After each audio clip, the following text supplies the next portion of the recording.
It's so good. Why are you still single? Who would want a woman like you? That's anything about us is over. Get over it. Move on. Shouldn't have said that. My husband is very good at keeping secrets. I think he uses another phone because the one he has... You've been doing your own investigating. What makes you think he's cheating? Why should I ask you for a divorce? You're the one who wants one. We could start afresh. Hey, honey. Welcome home. Leave, Asali.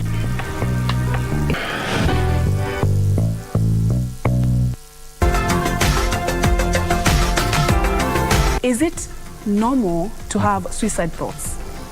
Well, I wouldn't say it's normal to have suicide thoughts because, logically speaking, a functioning human being, when I say functioning, I mean somebody that their thoughts, their perception, their judgment, their feelings, their emotions are all in check, then it wouldn't be something normal for somebody to have suicidal thoughts. What could be normal, say, for example, is to feel stress or feel overwhelmed. But then now when it tends to gravitate towards being suicidal, then there's a problem. Kupata lazima nishike kama sikiza tune yako. Bonyeza *811 *962 hash. Lazima nishike mapema. Nisiposhika hii simu mapema utakasirika. Unajua mimi nikiwa mtu ya marathon najua niko na experience kabisa. Niko na experience. If you don't hurry, you will not break the record. Okay, wacha nishike hii simu. Kupata lazima nishike, bonyeza *811 *962 hash. *811 *962 hash. Uchaguzi mkuu wa tarehe 9 Agosti utabadilisha pakubwa taswira ya kisiasa ya taifa hili. Je, hii inamaanisha nini kwako wewe mpiga kura? Kila Jumapili saa 12 jioni, jiunge nao Gladys Mungai na Harith Salim kwenye makala yetu ya Kenya ya Amua, ambapo pamoja na wadau mbalimbali watajadili na kudadavua kwa kina michakato ya uchaguzi. Fanya uamuzi wa busara. Usikose kutazama Kenya ya Amua kila Jumapili kwenye runinga uipendayo ya KBC Channel 1.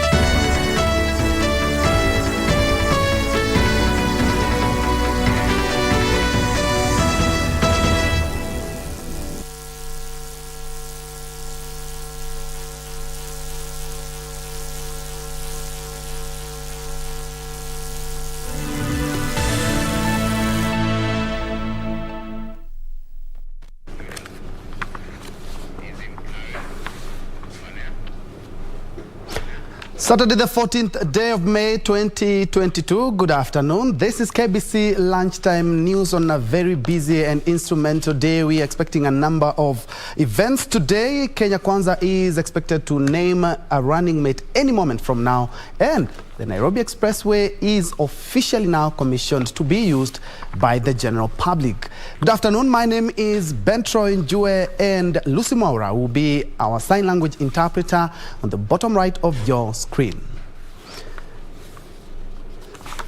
Remember, we can keep this interactive via all our social media platforms as we are live. And we start in Karen, where our reporter JJ Kuria is currently keeping a keen eye. Kenya Kwanza is expected to name a running mate who will accompany Deputy President William Ruto at the ballot and could be the next Deputy President if Kenya Kwanza ascends to power. JJ Kuria, kindly bring us up to speed. Good afternoon.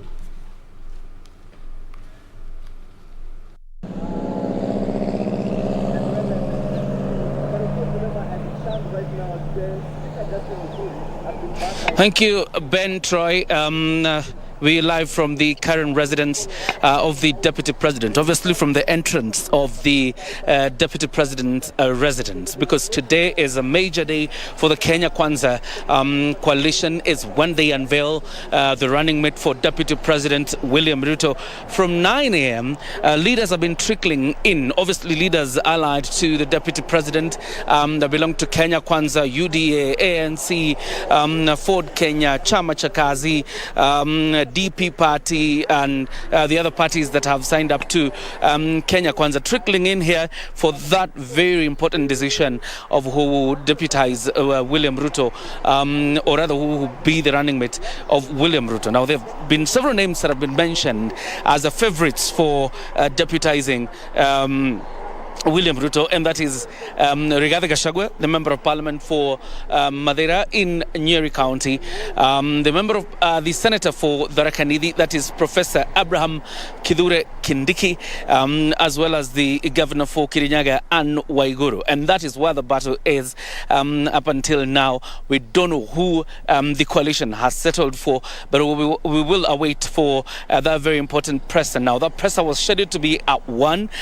It's 1 o'clock already. It doesn't appear like it will happen right now. Probably up until 2 or 3 is when we expect the Deputy President to address the media to unveil his running mate. But like I've said, the battle is between 3: Anne Waiguru, Professor Kithure Kindiki, and Rigathi Gachagua. But that's, just according to some of the grapevine we're hearing from the gate of the Hustler Mansion, or if you call it the office of a Deputy President.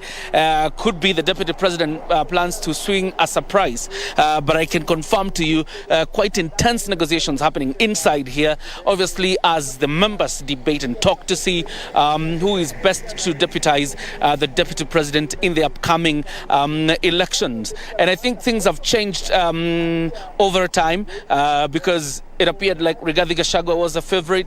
Again, at some point, it becomes Kithure Kindiki. At some point, Anne Waiguru.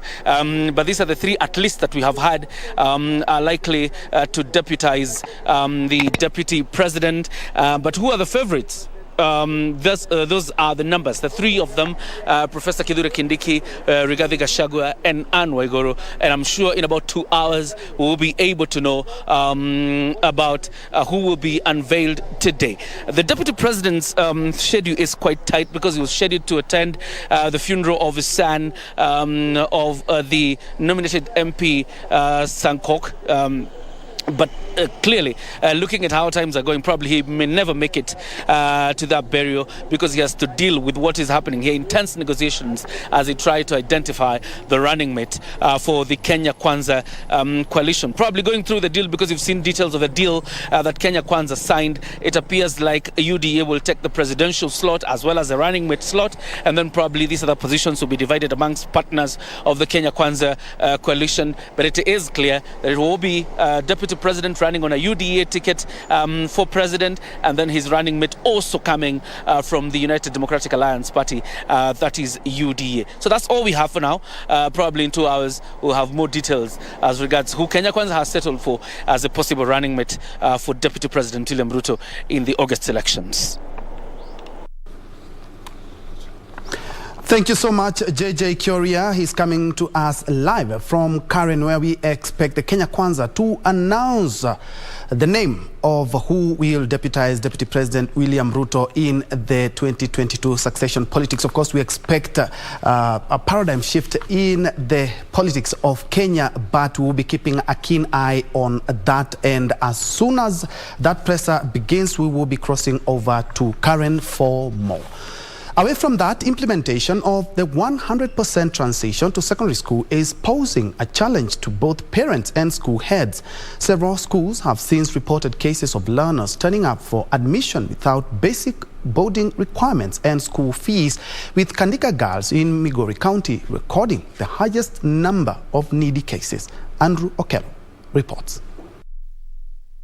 According to the school's principal, Roslyn Ochieng, they have so admitted close to 520 new students in Form 1, a number which she says is too big for the extra county school. In terms of infrastructure, we are constrained and we are lacking a number of facilities which are right now quite overstretched because of the large numbers that are coming in. Besides the constraints on learning facilities, the number of learners reporting to school with no basic needs and school fees is increasing every day. It is a challenge. We are trying to do what we can to enable them to settle, but at the same time, we are appealing to well-wishers to come in and also support the needy girls. Meanwhile, the administration of St. Mary Girls' School, Amkura, has rewarded 2021-2020 candidates who excelled in the national examinations, among them 4 girls who scored B plane in the 2021 KCSE examination. The school's principal, Fanny Segeshi, says the school's performance has improved in the recent years. And we are anticipating or saying 2022 we should get up at least 10. My message to the stakeholders is let them trust us with their children because we are on course and will not let them down. Andrew Kero for Lunchtime News. Roysambu residents in Nairobi have condemned alleged acts by a section of politicians who planned and paid some youth to disrupt bursary registration process which has been ongoing for a week at the Garden Estate Secondary School. The youth are alleged to have been hired by opponents of area member of National Assembly Waihenya Ndirango. Ndirango has urged his opponents not to fight the noble project which is aimed at benefiting the less fortunate in the society. Kuwashtumu wale wanasiasa wanaigiza siasa kwa mambo ya basari, kwa mambo ya masomo. Wanasema kama si basari Waihenya hangekuwa anashaguliwa. Mimi nataka kuwaambia hatufanyi mambo ya basari ndio tukue na sifa. Tunafanya mambo ya basari kwa utaratibu na kwa transparency ndio tuweze kufaidi wakaaji na wapiga kura na vijana wetu wa hapa Roysambu. Na inaniuma sana mwanasiasa mzima akikodisha lori na gari kumwaga vijana wa kutoka maeneo ingine ya Buge waje waigiane na wananchi huku wazushe rapsha na ghasia na fujo na fitina. Mimi nawakemea sana. Tumeishi kupewa ibasari. Mimi mtoto wangu amesoma na hiyo first born mpaka akamaliza. Sasa hivi nilikuwa nakujia huyu mdogo mwenye ana join form 1. Wamekuja wamefuruga, wanaambiwa wapange laini, hawataki kusikia. Mimi niko na uchungu mwingi sana juu nakujanga hizo mara yangu ya kwanza na sijaipata kitu kama hii. Elsewhere, the 70 billion shillings Nairobi Expressway is now open to motorists. The expressway, that is a game changer in the Kenya Road Development Network, was opened on Saturday by Transport Cabinet Secretary James Macharia, who hailed the engineer for a job well done and completed a year ahead of the projected timeline. It will now take you 15 minutes from James Gishuru Junction along Waiyaki Way to Jomo Kenyatta International Airport. All this is credited to the magnificent Nairobi Expressway, the second such feat in Africa. I drove myself from James Gishuru all the way to where we are now, which is Jomo Kenyatta International Airport turnoff. It took me about 8 minutes only. Previously, I've driven from Jomo Kenyatta Airport to Westlands and took me about 2 hours before.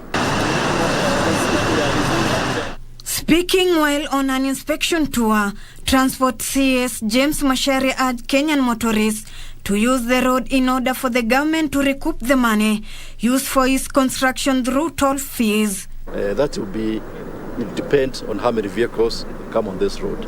That's why you have to make sure that the road is seamless. That's why you have to make sure that Kenyans enjoy using it. And so when more Kenyans means the recovery period will be much shorter. Macharia said at least 11,000 vehicles have so far registered to use the expressway. It's one of the best pieces of infrastructure ever done in Africa. In fact, it's the longest expressway in Africa. And so we are very proud today to come to witness the start of the trial run, which will be done for about 3 or 4 weeks. And then thereafter, we shall now have a complete operation of the Nairobi Expressway. Macharia touts the road as a milestone for the Kenyan road network and what can be achieved if the private sector partners with the government for such mega projects. The money which has been spent here And the money which the government could have spent here has been now spent elsewhere. You saw a clip indicating that we have done another 400 kilometers of roads in the slums. The Inspector General of Police, Hilary Mutyambai, who accompanied the CS, said law enforcement will be deployed to man the road to avoid acts of hooliganism. We have been working as a motor agency with the expressway, even the contractors. We have arrested quite a number of them. We have reduced significantly issues of vandalism. The CS said the government is also analyzing a contract of 9 billion shillings to beautify the old road, upgrade and incorporate a bus rapid transport line to help ease transport congestion. Ruth Wamboi for Lunchtime News. Quite impressive and a true game changer. Elsewhere, traders at Lugulu Market in Webuye are counting losses after their goods were razed down by fire last night. The traders say the fire spread fast and nothing could be salvaged. The traders say county fire engines took long to get to the scene and their efforts to put out the fire proved futile.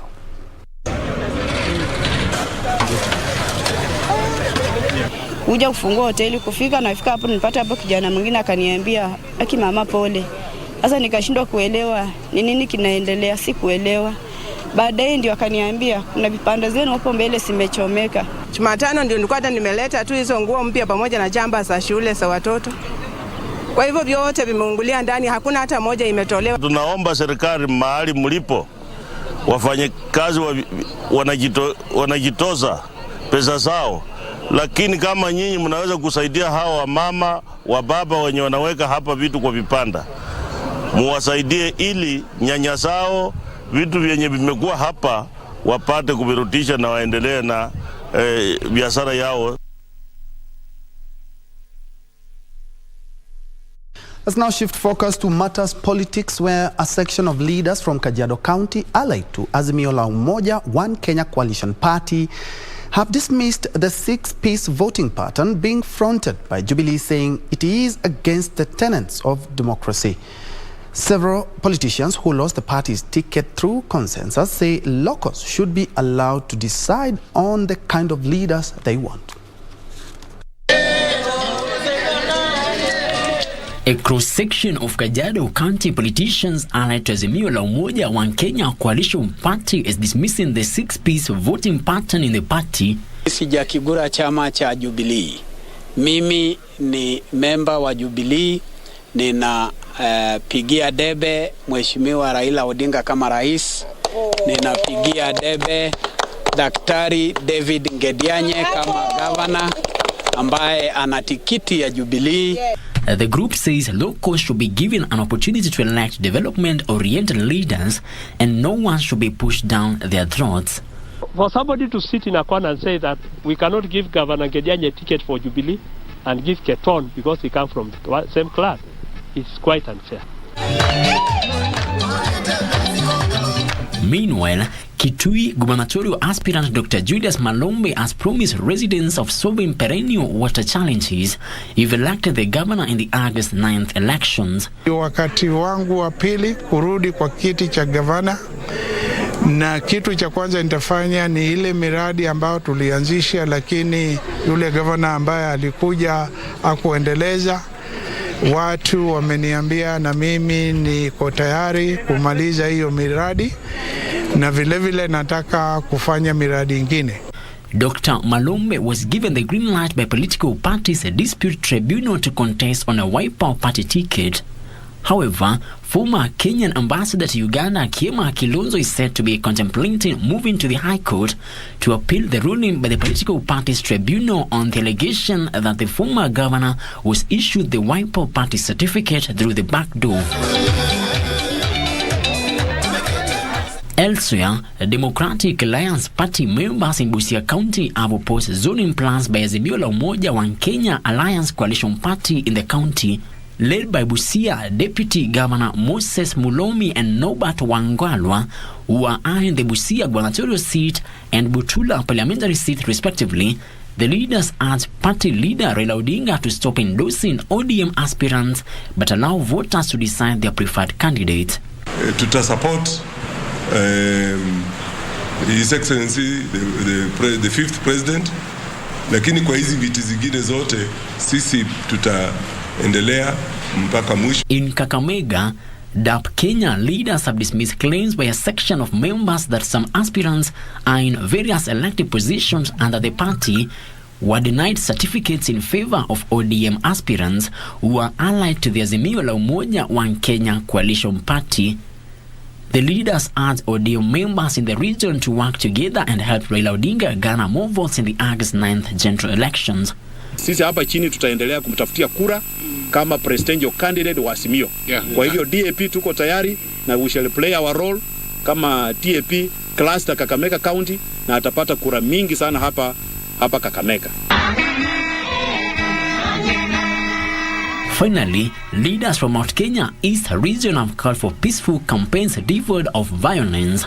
Led by Development Empowerment Party Chairman Lenny Kivuti, who is eyeing the Embu gubernatorial seat, the leaders say there is need to bring the electorate together despite their different political affiliations. The thing I would like to do is to look for equitable distribution. Hata kama ni viti, lazima tutapatia Manyata, Ronyeje, Mbele North, Mbele South, tugawe serikali, ndio mimi nionekane ni mtu ya county. Frederick Muki for Lunchtime News.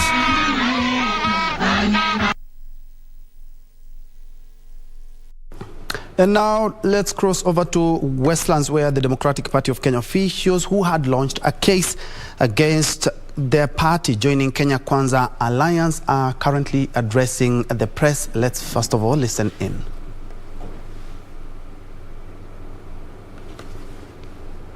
Kutatua ama kubadilisha kitu yoyote ishaandikwa katika katiba.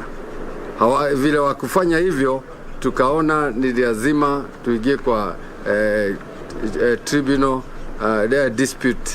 dispute court, na ndio wametupatia orders wametupatia, wakasema hakuna mtu na hakuna agreement inaweza kusajiliwa na political parties, na washapewa orders.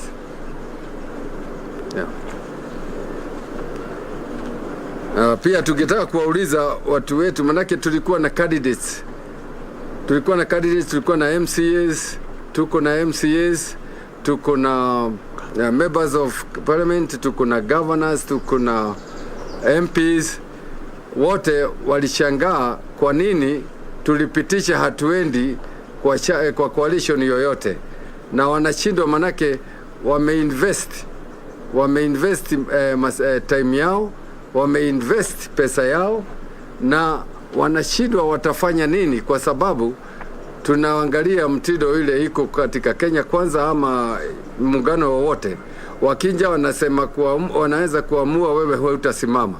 Sasa walikuwa na shida kwa nini na watafanya nini, kwa sababu wameinvest. Sasa tungewaambia kila mtu aendelee na kampeni zake, sababu hakuna kitu ishabadilika.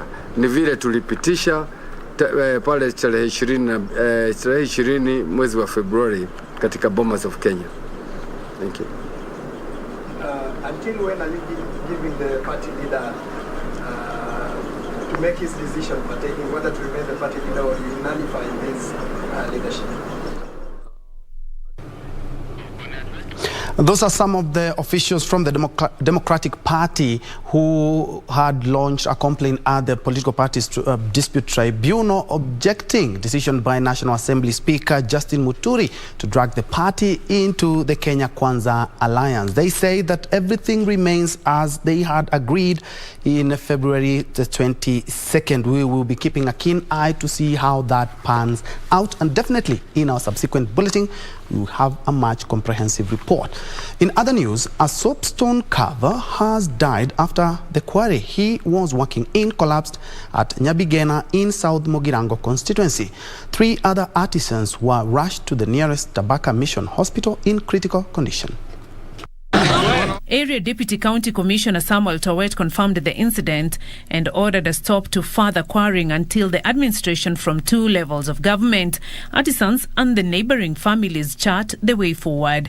The DCC expressed fear over increased fatalities, noting that safety measures should be undertaken in order to protect those who depend on quarries for livelihood. Na nataka niwapongeze pia kwa sababu vile mlisaidiana na hawa ndugu zetu wa excavator wenye wanatengeneza hiyo barabara, watu wote ambao walishirikiana kuhakikisha kwamba tumetoa mwili na pia kuokoa wale watu 3 ambao wamepelekwa hospitalini. Governor Ongwae tuko na yeye, lakini hakuna jukumu amefanya ku make sure that soapstone imeupgradiwa. There is nothing is doing about us. Elsewhere, police in Kiambu are investigating the circumstances under which a mass communication student at KIMC was murdered and her body dumped at a thicket in Buriria village on the outskirts of Kiambu town. Kitu yenye imesababisha kifo siwezi jua juu ni kama ameletwa huku. Hakuna community, hakuna mwenye anamjua, hajulikani hapa. The 22-year-old lady whose head was covered wore casual blue jeans and a red top was found by passers-by this morning together with her personal items, which are clothes, lying beside her lifeless body. Msichana moja umeuawa ukatupwa karibu na kwetu. Tumestuka sana, tujasikia kitu kama hiyo na tujaiona kitu kama hiyo kwa hii pande ya Bureria.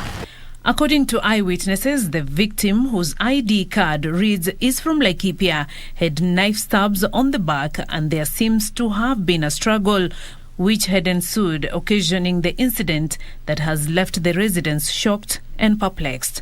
Beatrice Gatonyengetich, Lunchtime News. Very well, we are due for a fast break, but before we do that, allow me to appreciate Brian Huncho. You're watching David O'Meal. You're tuned in from Bondo Town. Ayub Mokenge, you're watching from Migori. Enoch Omothi, you say you're following KBC News at 1. We'll be back with more news after these messages.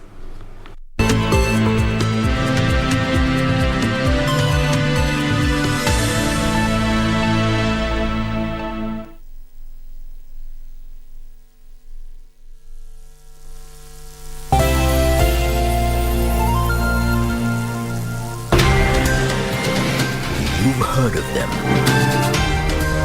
They need your vote. The debate coming soon. Do you have a news story to share with KBC? Get in touch swiftly on email news@kbc.co.ke or call 0723-892-654 or 0734-780-124. Uchaguzi mkuu wa tarehe 9 Agosti utabadilisha pakubwa taswira ya kisiasa ya taifa hili.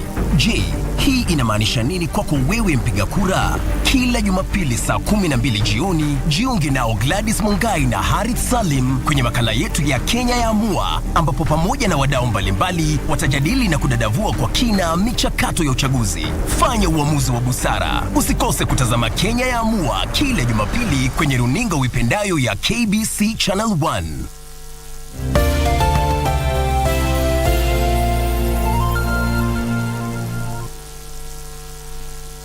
Aha, msikilizaji wa Radio Taifa, karibu tena kwenye kipindi kinajulikana kama Rada ni Yesu. Kila Jumapili kinaletwa kwako na rubani unayempenda anajulikana kama Mr. Rafton Iggy.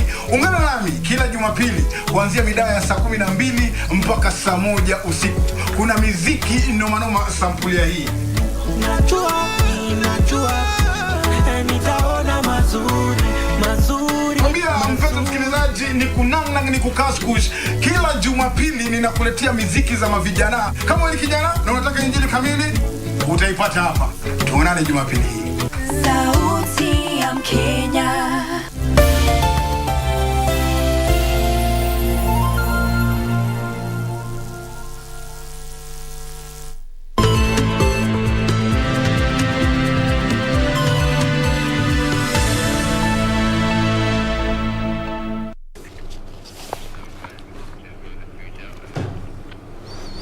Welcome back and thanks for keeping it KBC. Let's proceed. Kenyans have been urged to take part in tree planting exercises in an effort to protect the country's forest cover. Speaking during a tree planting ceremony at the University of Nairobi, Upper Kabete campus, the University of Nairobi Vice Chancellor Stephen Kiama said the greening of the country fosters a sustainable environment, consequently creating hope for future generations.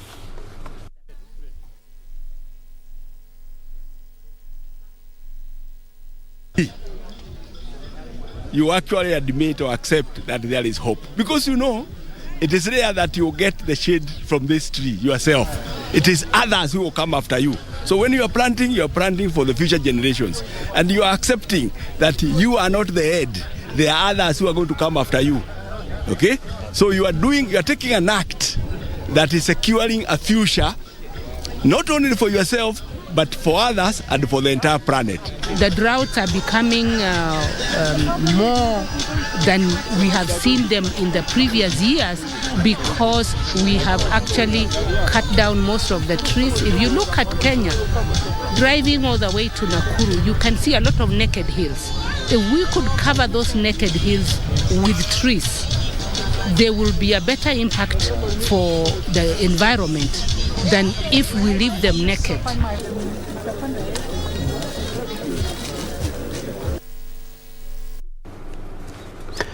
Now, Rift Valley Regional Commissioner Maalim Mohammed has warned politicians and individuals involved in organized crime and political violence that their days are numbered. Mohammed assured residents that the government is on alert to avert any form of violence normally witnessed in the electioneering period. Speaking in Nakuru during a multi-sectoral consultative forum on preparedness for the August 9 general polls, the administrator said the state would crack the whip on individuals bankrolling hate speech. He revealed that law enforcement personnel were under strict instructions to ensure that women aspiring for various elective positions were shielded from threats and harassment from their male opponents. Alerts. The issue to do with hate speech, incitement, that is one area that we are very keen as a committee, and I will make sure we monitor, including and mainly our social media. We have reactivated our Nyumba Kumi, the community policing, our religious leaders, to make sure that anybody who is preaching hatred is dealt with.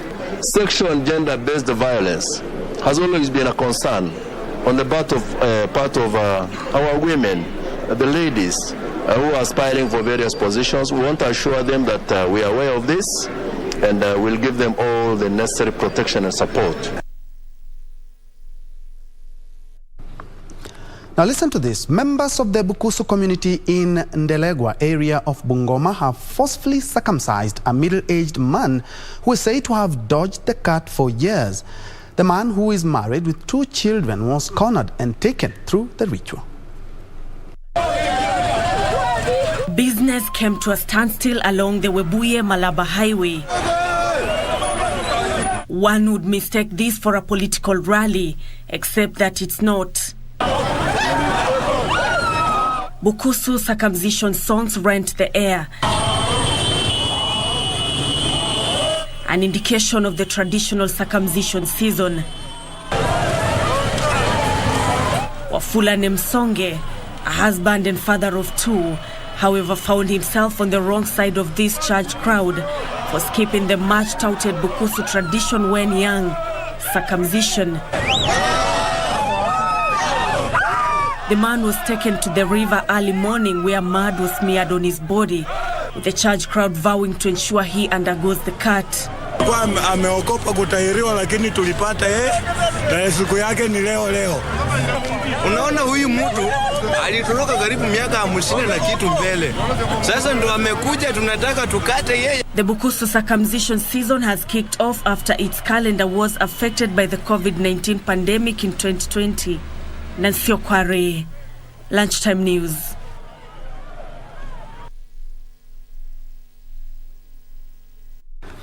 And elsewhere, let's now cross over to the coast where Lamu County Commissioner Irongo Macharia has assured Lamu fishermen of their compensation that has been long due after they were evicted to create space for the construction of Lamu Port. Speaking in Lamu County after meeting the fishermen and representatives from the Ministry of Fisheries, Macharia said each fisherman is now expected to receive 241,000 shillings as compensation. The dispute over compensation has lasted for more than 10 years and only came to an end after an agreement was reached between the government and Lamu fishermen who were affected by the lapsed project. The county commissioner assured the 4,734 fishermen that they will receive their compensation totaling to 1.76 billion shillings before August this year. Mwanzo tulipambana tukapata majina wavuvi ambao wanafaa lidhiwe kwa kubaliana watagawana kiwango gani itaenda kwa mfuko wa mvuvi na gani itaenda kudevelop hiyo sekta ya uvuvi, na tumekubaliana leo kwamba hiyo 65% wavuvi walipo mara moja. Statistics from the Fishermen's Union show that so far a total of 60 fishermen have lost their lives waiting for their compensation. Kuna sahihi kuna wavuvi ambao ni beneficiary wasopungua 60 sahihi wamefariki, na kulingana sheria kuna process mpaka waende kotini, mtu afanye application alafu achukuliwe yule next of kin. The chairperson of the fishermen, Somo Mohammed, said the wait has been long but hope the promise will now be fulfilled. Edwin Austin for Lunchtime News.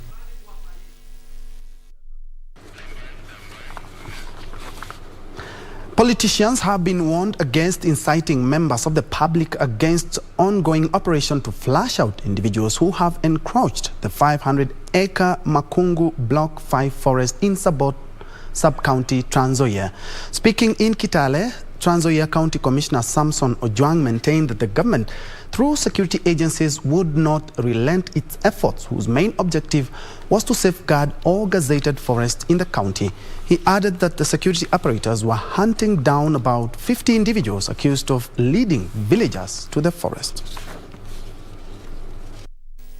Na tunataka kutoa onyo kali sana kwa wanasiasa ambao wanafikiria hii mambo ya Makunga Forest block ni njia yao kuendeleza siasa potofu yao katika sehemu hiyo ya kuchochea watu ili waingie katika msitu in the hope that hiyo kama siasa ya mtu imeisha hiyo itaweza kumuokoa. Kama siasa ya mtu inazama, lakini mtu hawezi kufufua siasa yake kupitia mambo ya incitement ya wananchi ati waingie kwa msitu. Ambia pia wananchi wasikubali kutumika vibaya na wanasiasa ambao siasa yao ni duni, siasa imepotovu, siasa ambao imezama. Wasikubali kutumika, kwa sababu tunafahamu na tunajua wengine ambao wanahusika kwa mambo haya ni wale ambao kwa hizi nominations walikuwa na shida.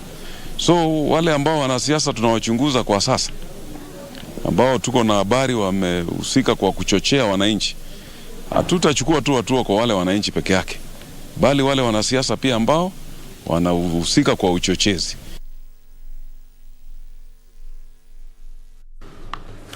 In other news, widows in the volatile Kerio Valley region have benefited from the Mini Njue Fund that was launched in July last year under the directive of the President. So far, the program has distributed 10 million shillings to hundreds of widows across the country.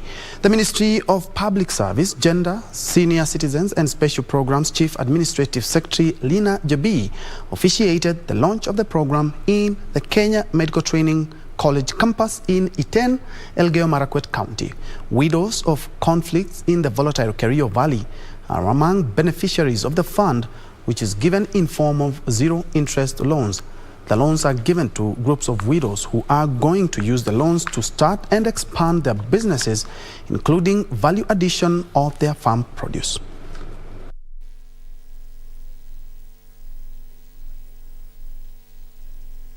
We are here, we've met the widows. They are supposed to form groups, and we are grateful that there are some who have already formed groups because they have been trained by the Women Enterprise Fund staff. And so today basically was just to encourage them and share also experiences and also the benefits of the loan that the government has set aside for them. We are also grateful that when our neighboring county was in Gishu also heard that there was something like Thamini today, they also came and they were led by the Maendeleo ya Wanawake Vice Chair Lady Ann Kibet. We also had them here to actually hear what is this new product called Thamini Mjane loan. And so we are grateful that our government has given us the opportunity to come and share with the vulnerable of our communities, and the fact that it is a thinking government. They have thought about the widows.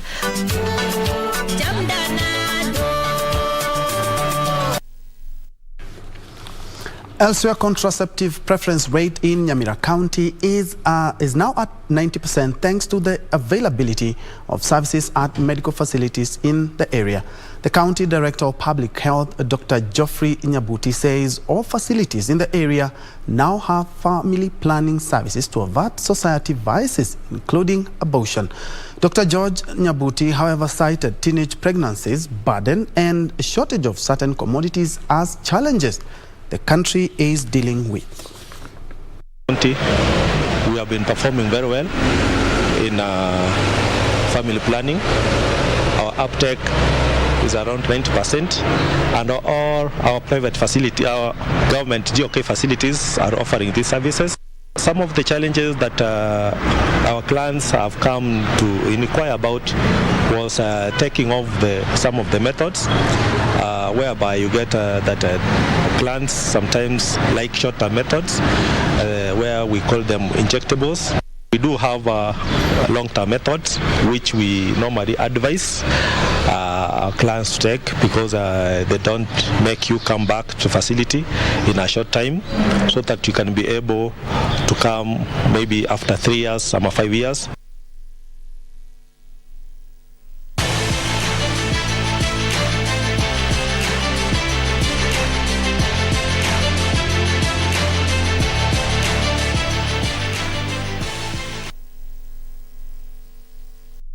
And in sports, Kenya's Abel Kipsang led a 1-2 Kenyan finish in the 1500 meters at the Wanda Diamond League meeting held last night in Doha. Noah Kibet was the other Kenyan who won his race, the 800 meters, while Faith Kipyegon finished second in the 3000 meters. Abel Kipsang clocked 3 minutes 35.70 seconds to win the 1500 meters race ahead of compatriot Timothy Cheruiyot, who clocked 3 minutes 36.16 seconds at the Wanda Diamond League meeting in Doha. Kipsang gets it from Cheruiyot. Noah Kibet starred in the 800 meters, easily winning in 1 minute 49.08 seconds as compatriot Ferguson Rotich finished 5th in the 2-lap race. Second place from Adolf. It's a big win for Kibet. It was quick, it was decisive, he got a gap and he was strong enough to hang on. Faith Kipyegon had a tough 3,000 meters race as she wasn't quick enough in the final lap to beat Francine Nyonsaba of Burundi. Was the favourite, but Nyonsaba comes away for the win. A big last lap, a big last 200 metres. In the men's 3,000 meter steeplechase, Abraham Kibiwot had to settle for third position in the race won by Morocco's Sofiane El Bakali. Strong enough for Girma's coming back at him, it's going to be tight on the line, and Girma gets it. Girma outleans El Bakali, and I'm convinced, although it's coming up, I have to say maybe I'm wrong, because they've given it to El Bakali. The Diamond League meeting next heads to Birmingham in a week's time. There's some good news from the track and some more good news. Kenya's #1 deaf golfer Isaac Makoha won a historic golf medal in Brazil as he entered his name in the annals of golf history as the first ever Kenyan golf medalist at the prestigious Summer Deaflympics. His wife, Susan Kadure Mbuba, was a consistent figure, trailing Makoha as he repeatedly tackled the 9-hole course. Take a look. 2020 amateur match play champion Isaac Makoha became the first ever Kenyan golf medalist at the prestigious Summer Deaflympics in Brazil. Makoha summoned willpower and confidence to rack up bronze in a highly competitive atmosphere, contrary to all expectations. His wife Susan Mbuba was a consistent figure trailing husband as he repeatedly tackled the 9-hole course. I think Makoha has very good focus and he's able to control pressure. Yeah, there are sometimes also he takes his time before making a decision, and golf really require that. That has helped him to win the game. Susan said that Makoha is focused and able to handle pressure, and that helped him win the medal. A golf-loving couple, Susan sometimes caddies for Makoha, as was the case in the first round of competition. Yeah, I feel happy. I was here to encourage him, and then also just to give him anything he needs from time to time, snacks in the middle of the course. That's what I enjoy doing. However, she slipped and injured her leg, making it difficult to continue the role. Nevertheless, the minor accident did not stop Susan from following her husband's progress in the tournament. I feel very proud because this was a serious game, so I am so proud of Makoha today. Yeah, and this is not the first time. He's participated before, and this is the win that we got for the first time. Thank you. She derives great joy from watching Makoha play and does not hesitate to point out his best qualities as a golfer. World champion and double the Olympics champions John Allen.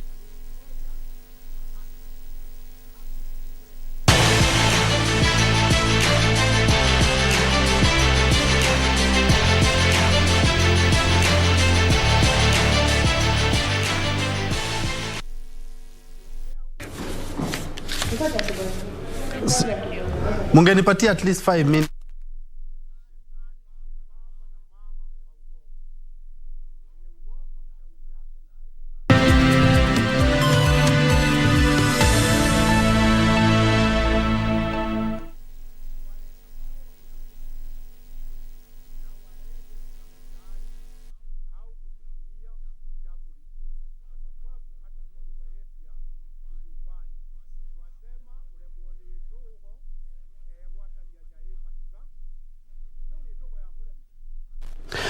Very well, as I had alluded to earlier in the beginning of the bulletin, is that Kenya Kwanza Alliance is searching for the number 2, as you can see behind me, or the running mate that will accompany Deputy President Dr. William Ruto to the ballot in the August 9th general polls. Of course, a lot has been said, but they have, at least for now, settled for around 3, but a number of them have been flouted. Then some names like Kithure Kindiki, Justin Muturi, the National Assembly Speaker, people like Kirinyaga County Governor as well. And of course, our reporter JJ Kuria is on standby in Karen, where we are expecting an official communication from the DP's media center, and we are also expecting a lot after that. Kenya Kwanza having their nomination announcement today, where we're expecting Azimio la Umoja to do the same tomorrow. But since today is the Kenya Kwanza day, let's first of all have a look at one of the names that have been fronted. That is Professor Abraham Kithure Kindiki, who is the Kirinyaga County, who is the Tharaka Nithi senator, a 2-term senator who also served 4 years as Senate Majority Leader and 2 years as Senate Deputy Speaker, is among those touted as likely to produce Deputy President William Ruto's running mate in the August 9th election. Who is Professor Kithure Kindiki?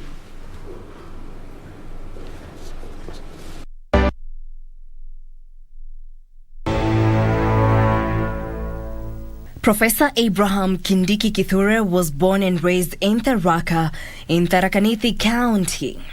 In 1998, he obtained his Bachelor of Law from the Moi University in Kenya.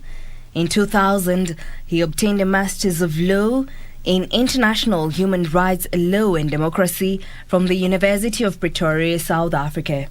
In 2001, he attended the Advocate's Postgraduate Diploma in Legal Studies at the Kenya School of Law. From 2001, Professor Kindiki has been an advocate of the High Court of Kenya and Counsel of the International Criminal Court. From 2000 to 2001, he served as a resettlement consultant, legal unit, division of International Protection UNHCR branch office for South Africa, Pretoria. In 2002, he graduated with a PhD in international law from the University of Pretoria in South Africa. Between 2004 to 2005, Professor Kindiki served as lecturer of law in the University of Nairobi. From January 2006 to 2012, he headed the Department of Public Law and was a senior lecturer of international law at the University of Nairobi. In 2008, Professor Kindiki first appeared in the public limelight after he was appointed as Secretary of Cohesion in the Justice Ministry soon after the post-election violence. After 3 months, he resigned, citing lack of political will to address the challenges the country faced at that time, including the resettlement of persons displaced by the violence. In the run-up to the 2013 elections, Professor Kindiki was a member of the Deputy President William Ruto's defense team at the International Criminal Court at The Hague. He was also a key architect of the Jubilee coalition deal that brought together Uhuru Kenyatta's TNA and Ruto's URP ahead of the 2013 polls. In 2013, he was elected as Tharaka Nithi Senator and was re-elected in 2017. From 2013 to 2017, he served as Majority Leader in the Senate. From August 2017 to May 2020, he served as Deputy Speaker until he was de-whipped from the position by the Jubilee Party. Kindiki's removal was after a motion by then Senate Majority Whip Irungu Kang'ata after being accused of violating various sections of the Political Parties Act, the Constitution of Kenya 2010, and the Jubilee Party Constitution. Professor Kindiki's name is among those recommended to produce DP Ruto's running mate.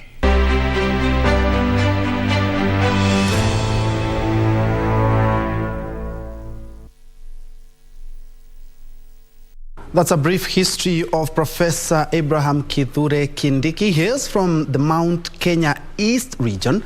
Let's now have a look at someone else from the Mount Kenya who has featured literally in every major political event that the Deputy President William Ruto graces. And his name is in the lot from which the Kenya Kwanza Alliance presidential flag bearer will most likely pick his running mate.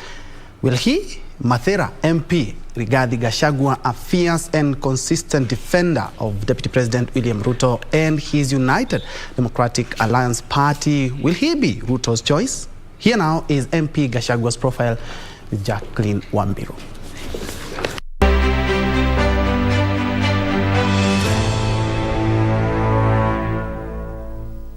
In 1985 to 1988, Rigathi Gachagua studied his Bachelor's of Arts degree in Political Science and Literature at the University of Nairobi. Between 1989 and 1990, Gachagua worked as an assistant secretary in the Ministry of Home Affairs and National Heritage. In 1990, he was recruited as a district officer cadet and underwent paramilitary training at the Administration Police Institute and did a course in advanced public administration at the Kenya School of Government between 1999 and 2000. He served in the provincial administration as a DO for 14 years in various stations, among them Kirinyaga, Kiambaa, Limuru, Ngarua, Kakamega and Garissa, with a short break as personal assistant to the head of public service between 1991 to 1993. Between 2001 and 2006, Gachagua was personal assistant to the then Minister for Local Government Uhuru Kenyatta. From 2017 to date, he has served as Member of Parliament for Mathera constituency on a Jubilee ticket. Gachagua was among the legislators who decamped for Jubilee Party and formed UDA together with Deputy President William Ruto. The Member of Parliament has gained prominence in UDA, but his rise to the top of Mount Kenya and national politics has earned him friends and foes. Gachagua is not new to controversy. When his late brother, Nyeri Governor Nderitu Gachagua, was hospitalized, Gachagua was accused of imposing his will on the county and acting as a pseudo-governor. He has been charged with allegedly acquiring at least 7.3 billion shillings suspected to be proceeds of crime. In 2020, the Assets Recovery Agency obtained orders to freeze 3 accounts linked to the MP, which held 201 million shillings over claims that they were proceeds of crime. Gachagua has maintained that the cases against him are politically motivated.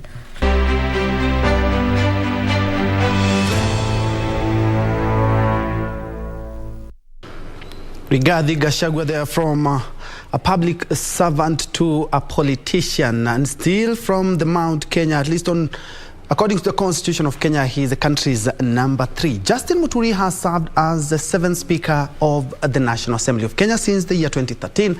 As soon as he joined the Democratic Party of Kenya and was declared the party's presidential flag bearer, Muturi joined the Kenya Kwanza alliance, automatically shelving his presidential bid in support of Deputy President William Ruto. Here now is Jacqueline Wambiru again with Muturi's profile.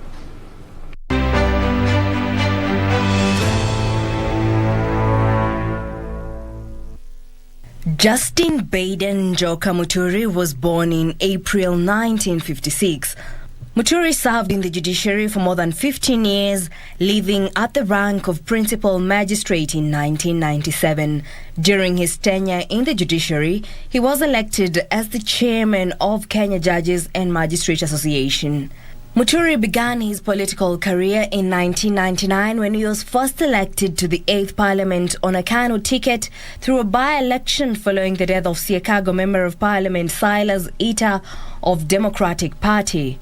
In the 2002 general election, Muturi was re-elected to Parliament. Muturi has served in various House committees. He was a member of the Select Committee on Constitutional Review between 1999 and 2004, where he participated in the Constitutional Review Conference meetings at Bomas of Kenya. Muturi formed a strong bond with President Uhuru Kenyatta in 2002 when they found themselves in the opposition after Mwai Kibaki won the presidency on National Rainbow Coalition ticket. In 2007, he vied for re-election but was defeated by Lenny Kivuti. During his second term in Parliament between 2003 and 2007, he served as the opposition chief whip. He was also a member of the House Business Committee. Furthermore, he was elected as chairman of the Public Investment Committee. He is the longest-serving PIC chairman in Kenya yet. Muturi was elected KANU National Organizing Secretary in November 2008 and was the chair of Party of National Unity PNU Constitution Committee during the National Constitutional Talks from 2008 to 2010. In April 2011, Muturi was appointed the chairman of the Center for Multi-Party Democracy, a civil society group that deals with democracy issues in multi-party politics. In 2013, Muturi unsuccessfully ran for the Mbeere North parliamentary seat as a member of the National Alliance Party. He was elected Speaker of the National Assembly, becoming the first holder of that office following the re-establishment of a bicameral parliament through the 2010 Constitution. In May 2021, Muturi was controversially coronated as the spokesman of the Mount Kenya region. Despite earlier launching his presidential bid on Democratic Party ticket, Muturi joined the Kenya Kwanza alliance, automatically shelving his presidential bid in support of Deputy President William Ruto of United Democratic Alliance.